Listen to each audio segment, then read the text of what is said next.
Hello! Today we're going to create a to-do list app. We're using an SQLiteDatabase, and as usual I've already typed everything in because for some reason this mic picks up the keyboard. It sounds like I'm pounding it. So okay, the first thing we're going to do is we're going to go into our activity main, and we're going to change it to a relative layout, and instead of the app constraint that comes up right now. And we're also going to copy and use that XML namespace line right there, change the Android to res-auto. This will come in handy later on as we add more features to this app. Delete the text view with hello world, add a list view. We're going to call it list items, LST, typical Java programming naming standards. Okay, layout width and height is wrap content. Now next we're going to create and if you forget how, this is how you do it. Just highlight that. You can right click, new Java class, DB helper. Okay, and DB helper, we're going to have it extend SQLite open helper. Now we're going to declare some constants here. We're going to have our DB name, or database name, to-do DB, our table name, and our column name, and these are our names for them, and we're going to go ahead and set our version. Now if you do like some people and hit Alt-Enter, or else go up here to code and then generate, and then you can generate a constructor here. It will come up with more items besides this context. Just delete those, okay? And then in the super, we're going to change the name to DB name. This will be null, and the version will be DB version. Okay? Now in our onCreate, we're going to create our table, and we're going to declare a string, and we're going to format this SQL statement right here. Create table. That's a parenthesis sign, S. It's like a string placeholder, and as we declare over here, table name, that's what it's going to put here, is our table name that we've declared a constant right there, items to do. And we're also going to have an ID, and that's going to be an integer primary key, auto increment. And then next we're also going to have another string, and that's going to be our column name, which up here, as you can see, is items. And it's also going to be text. Okay. So we're going to execute that query. It will create our table. Now we're also going to override the onUpgrade method. These are the two methods you must override. They're mandatory. So we're going to delete the table if it exists, and execute that. Now that's if you release a new version of your app to Google Play. Okay. Now we're going to declare some. We're going to write some functions, some methods here. Insert new item, and we're going to take in a string, which will be the item, and we're going to use our database. So we're going to get the writable database. We're going to declare some content values. We're going to call them values, and then we're going to put those values into our column name and what we write in there, which is our string item. Okay. Now we're also going to insert with onConflict. Now there are a few different parameters for this. We're going to use conflict replace, and what that does is if there is an item already in the database with that same string, it will use this new item and replace the old one. Okay, so we're going to have the table name, null values, and conflict replace, and then we're going to close our database. Now for our delete item method, we get our writable database, and then we delete our item. Okay, and it uses what ID is passed to it when you hit the delete item button. Okay, don't forget to close your database. Now for our list, we're going to have a public array list. We're going to call it get to do list, and we cast that to a new array list, we get our readable database, we get our cursor, we call it C, and we write our query, okay?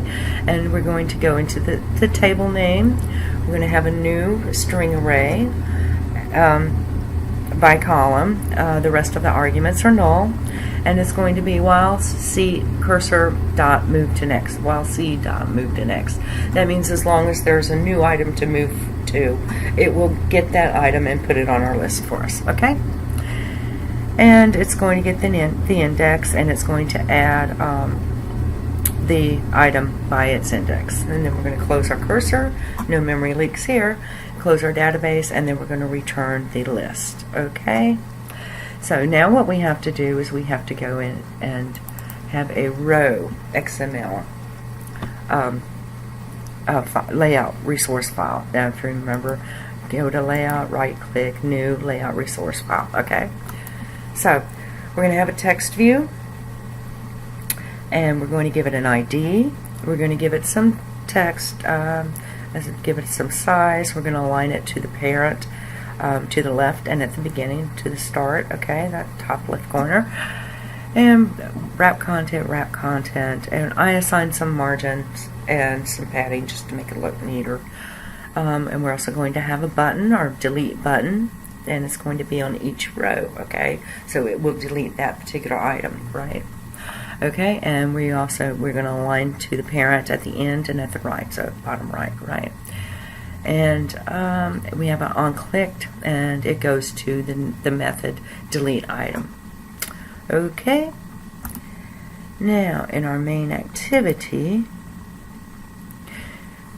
excuse me, we declare our variables. We have our DB helper, we have our array adapter, and we have our list view, okay? We cast those variables, and DB helper equals new DB helper this. The list items is a list view, and we give it a view, and we're also going to call our show item list.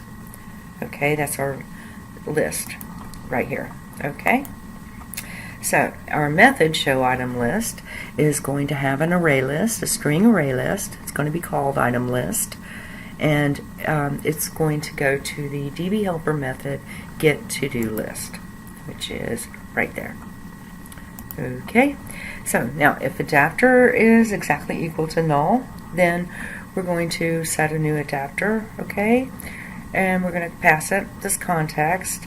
We're going to give it the layout of row, this row XML file here, and the ID is item title. That's our text view right there, and it's going to be our item list, okay, and we're going to set our adapter. Else we're going to clear the adapter, we're going to add all, and notify that the data set is changed. So we're going to add a add button, a little add icon on our menu bar. So we're going to need to override a method for that. And so you go to code generate, and then just start typing on create options, and it should go right to it. Menu. Okay, since I already have it, it didn't do it. Just start typing, and it will go to what you're looking for. Okay, so our uncreate options menu, we're going to get the menu inflator. We're also going to change the color because it comes up with black text. So we're going to change the menu icon color, and this is how you do that here. Now, in one of the next videos, we're going to apply material design to this app. Okay, and then with that, we will use a different way to set the color to white. But for right now, this works. And if you ever want to do it this way, it works fine. Okay, so you get your drawable icon, and you mutate it. And if your build version is greater than M, okay, you can do this. You can set the color to white, and you use a Porter Duff method. And you can read more on that on Google. Okay, and we're also going to have to do the on options item selected method. We'll use a switch there. We're going to get the item ID. We're going to have our action add item. We're going to use the edit text and we're going to put it in a alert dialog. Okay, we're going to have a title, we're going to have a message, so we're going to set the view, and we're going to have an add button and a cancel button as our positive and negative buttons. Okay, and I'll give you a few minutes. You can always stop the video and copy the text, copy the code down. That's what I used to do a couple of years ago when I was first learning. Okay. And then we also have our delete item button down here. Okay. Okay, and that's it. Now if we want to run it, we'll go over here to our emulator, which is always already up. And as you can see, I already put a few things in here. Don't ask. So here's our little add button here. We add. Okay, what's next? Clean tubes storage unit. I always have all these odd jobs going on. Gives me more time on the computer. Add. Okay, and let's see. Let's add one more, and we have to go to Wally World. Doesn't everybody use Walmart, right? Or Target. There we go. And that is our to-do list app. Now, next time we're going to add some material design, as I mentioned, and hope you enjoyed this video. Please subscribe. Thank you.